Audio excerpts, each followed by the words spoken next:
Bismillahirrahmanirrahim.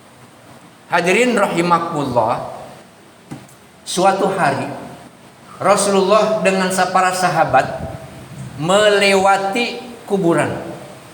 Mungkin kalau di Madinah ada namanya baki gitu Pak ya. Melewati kuburan. Ketika rombongan melewati kuburan, Rasulullah berkata kepada para sahabat, "Ayo kalian segera lewat, cepat kalian lewat." Disuruh supaya cepat-cepat melewati kuburan. Cepat. Bahkan sampai setengah berlari para sahabat itu. Ketika melewati kuburan, mau ke tempat tujuan. Akhirnya bersegeralah ke para sahabat, bergegas-gegas. Sampai di tujuan, selesai acaranya di tujuan, pulang bersama-sama pula dengan Rasulullah. Melalui jalan yang sama melewati pemakaman. Tapi yang kedua ini Rasulullah tidak menganjurkan sahabatnya supaya segera lewat. Biasa-biasa aja. Kalau tadi cepat lewat. Pas yang kedua biasa saja. Akhirnya di antara para sahabat saling melirik. Loh. Setelah lewat ke sana, baru mereka bertanya kepada Rasulullah, "Ya Rasulullah, kenapa waktu lewat yang pertama engkau menyuruh supaya kami segera melewatinya? Tapi pada yang kedua Rasulullah diam-diam saja. Bahkan seperti santai-santai saja." Wahai para sahabat, kata Rasulullah, waktu kita melewati yang pertama, saya mendengar di dalam kuburan malaikat sedang menyiksa salah seorang penghuni kuburan. Atau ada di antara penghuni kubur yang disiksa oleh malaikat kubur. Tapi kenapa pas lewat yang kedua saya biasa-biasa? Saya khawatir kalian mendengarkan jeritan orang yang sedang disiksa itu. Saya khawatir Rasulullah mendengar, ya, begitu dahsyatnya siksa kubur sampai orang yang sedang disiksa itu menjerit luar biasa. Saya khawatir kalian mendengarkannya. Nah, tapi kenapa lewat yang kedua biasa-biasa aja, santai? Ternyata saudara-saudara para sahabatku, orang yang disiksa tadi ketika lewat pertama, pas lewat yang kedua tidak ada siksaan. Bahkan dia sedang berbahagia, tidak disiksa. Kenapa? Anaknya di rumah sedang belajar membaca surat Al-Fatihah. Masya Allah. Jadi pada saat anaknya sedang belajar suratul Fatihah, siksaan kepada orang tuanya dihentikan. Bahkan diberikan rahmat oleh Allah orang yang sedang disiksa itu. Masya Allah, luar biasa ini. Itu baru sedang belajar membaca Al-Fatihah. Bagaimana kalau anaknya sedang membaca Al-Quran, sedang mengirimkan ayat-ayat Al-Quran, sedang mengirimkan pahalanya lewat bacaan Al-Quran bagi orang tua. Abdullah ibnu Mubarak, seorang ulama dari Arab Saudi. Dulu, bukan sekarang, Pak. Dia pernah bermimpi. Bapak dan Ibu, mimpinya seorang ulama itu beda dengan orang biasa. Apalagi mimpinya para rasul. Ya, itu namanya ru'yatus shadiq kalau rasul itu, Pak. Mimpinya mimpi yang benar. Hadis qudsi itu mimpi. Tapi mimpi yang benar. Ulama juga lain tingkatan mimpinya. Itu menjadi ilham mimpinya itu. Nah, hadirin rahimakumullah, Abdullah ibnu Mubarak bermimpi. Mimpinya itu seolah-olah dia itu sudah meninggal. Meninggal dalam kubur bersama-sama orang yang sudah meninggal. Saat itu Abdullah ibnu Mubarak membagikan hadiah kebaikan kepada para ahli kubur. "Hei kalian, ayo silakan antri." Semuanya berebut, Pak, datang untuk mendapatkan hadiah, persis seperti berebutnya mendapatkan sembako pada bulan Ramadan atau mungkin sembako murah. Tapi ada seorang ibu yang tidak mau berebut, diam aja, Pak, di sebelah sana. Yang lain pada berebut hadiah. Ya kalau ibu-ibu ya pucer, kalau ibu-ibu mungkin apa? Diskon ya di mall gitu ya. Seorang ibu diam saja. Loh, kenapa dia? Wahai ibu, kenapa ibu ya, tidak mengambil hadiah yang sangat menarik ini? Dia menjawab dengan tenang, wahai Abdullah ibnu Mubarak, saya tidak perlu lagi hadiah dari Tuhan. Bukan saya sombong, saya sudah cukup hadiah yang saya dapatkan. Makanya saya tidak ikut berebut. Saya sudah bahagia dengan hadiah yang saya berikan, yang saya peroleh. Hadiah apa wahai ibu? Saya sudah mendapatkan hadiah kiriman dari anak saya. Hadiah apa? Hadiah pahala yang sangat besar untuk saya. Cukup bagi saya. Lalu hadiah apa wahai ibu? Saya setiap hari dihadiahi oleh anak saya, yaitu pahala membaca Al-Quran. Siapa anakmu wahai ibu? Anak saya adalah seorang tukang daging di pasar. Masya Allah. Akhirnya bangun dia, Allah Akbar. Tapi kemudian bangunnya, dia mencari ke pasar. Setelah bangun dia cari ke pasar itu. Seorang anak pedagang daging. Ternyata benar Bapak Ibu. Di pasar ada seorang anak dagang daging. Ketika dia berdagang, dia selalu mengucapkan kalimat-kalimat. Diam aja. Wahai anak, assalamualaikum. Waalaikumsalam. Komat kamit Pak. Terus komat kamit. Dia tidak menyapa lagi. Assalamualaikum. Waalaikumsalam. Komat kamit. Wahai Ananda, saya tahu. Bagaimana mungkin Tuhan tahu? Saya tahu. Tahu apa wahai Tuhan? Baru dia jawab, Anda sedang membaca Al-Quran. Loh, kok tahu? Dan Anda menghadiahkan kepada ibu Anda yang sudah meninggal. Loh, kenapa tahu?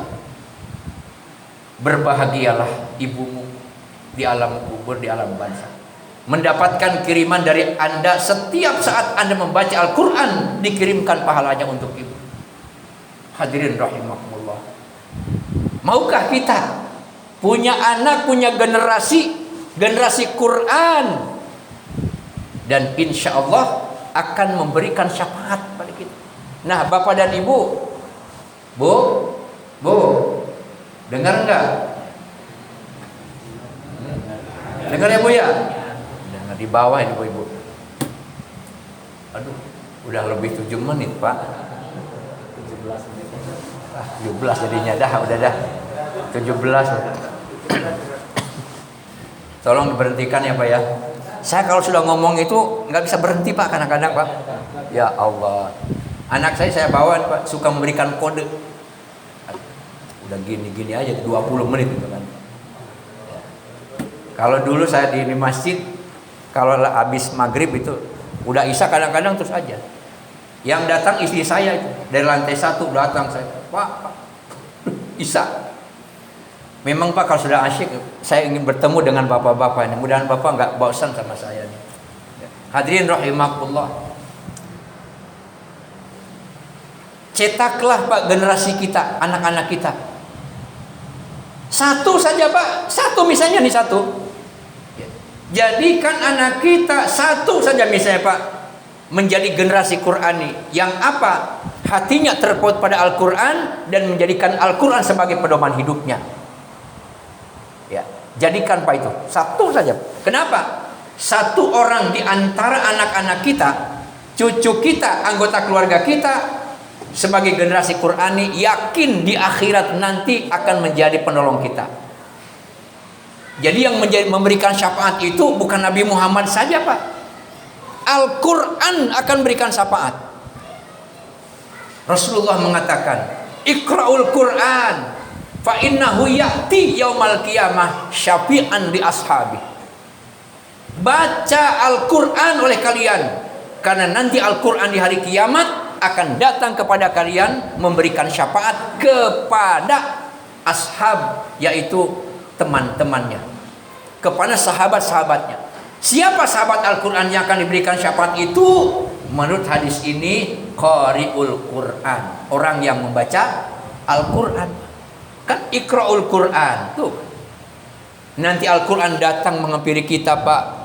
Apa? Memberikan syafaat. Apa itu syafaat? Pertolongan besar pada saat manusia sedang kesukaran, kesulitan, panik dan sebagainya. Datang Al-Quran. Loh, gimana menolongnya Al-Quran? Bapak dan Ibu jangan membayangkan, oh Al-Quran kan cuma begini doang, Pak. Al-Quran itu makhluk Allah. Dia adalah firman Allah yang kita agungkan itu. Masya Allah, Pak. Memberikan pertolongan pada kita.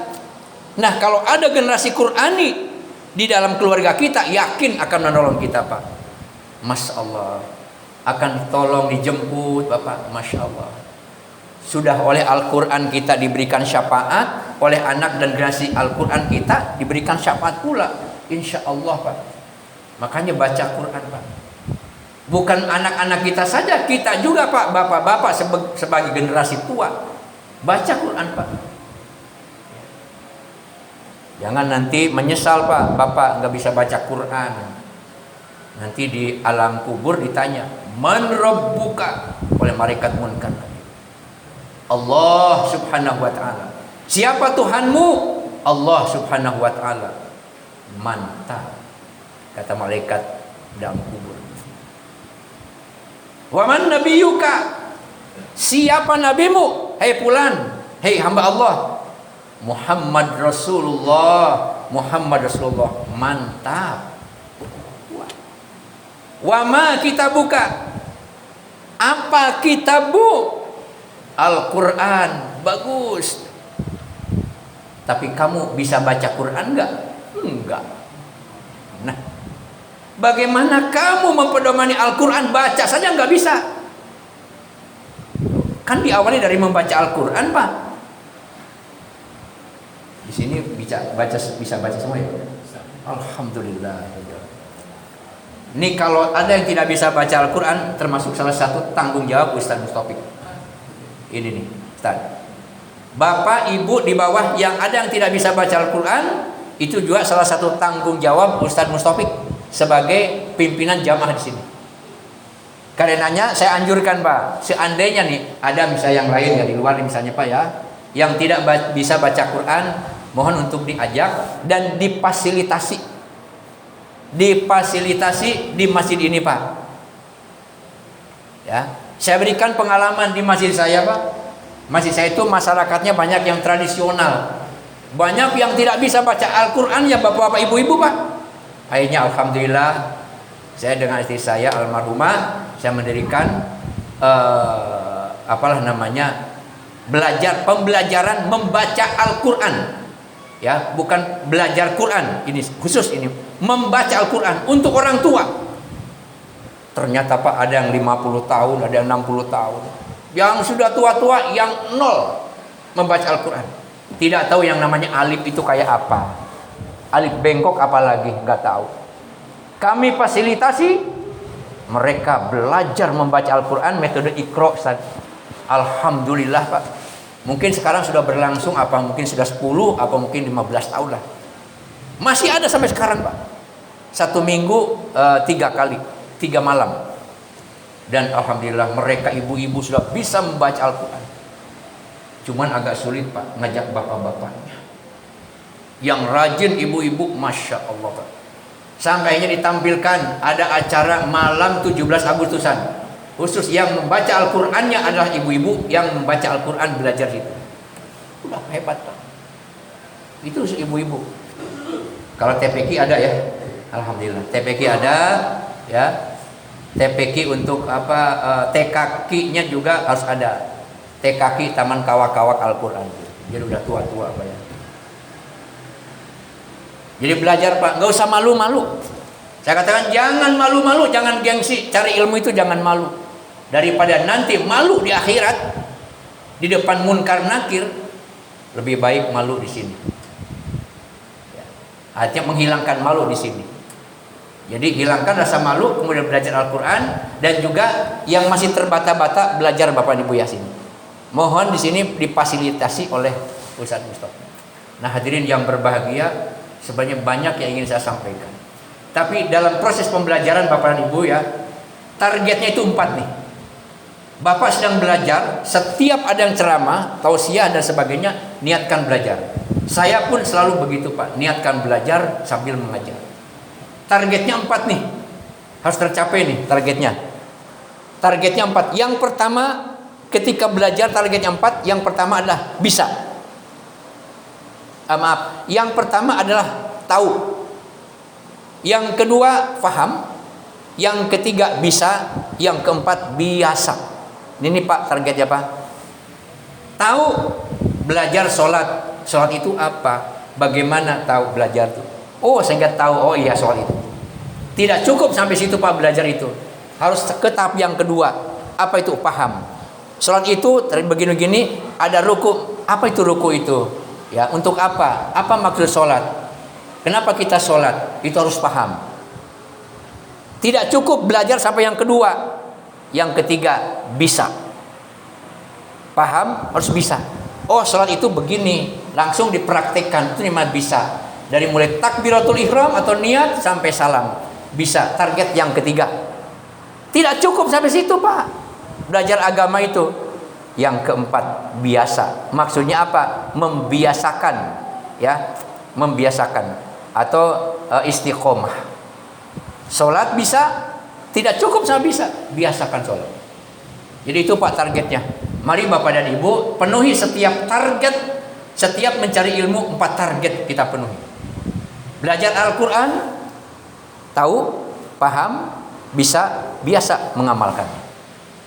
Hadirin rahimakumullah, demikian saja yang sampaikan. Mudah-mudahan ada manfaatnya. Mudah-mudahan pula kita dapat berjumpa kembali, bersilaturahim bersama-sama.